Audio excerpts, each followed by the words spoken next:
In this video, I am going to show you how to connect Amazfit to Samsung Health.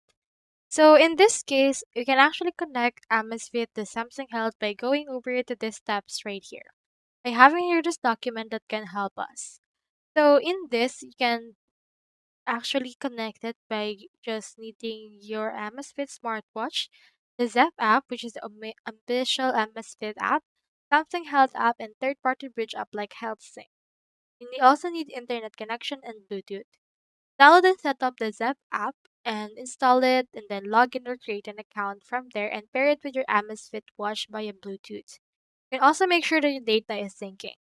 The Zepp app, go to your watch dashboard and make sure it's syncing your steps, heart rate, and sleep data. Step 3, download and open the Health Sync.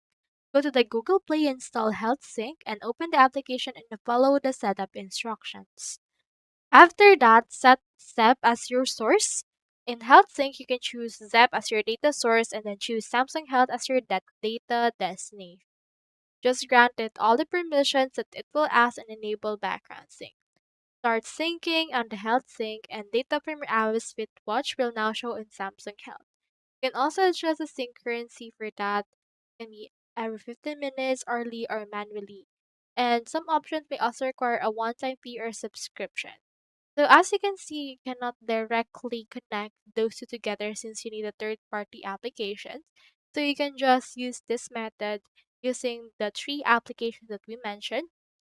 And in there, you should be able to sync it all together. So that's all there is today, and I hope this video helped you out.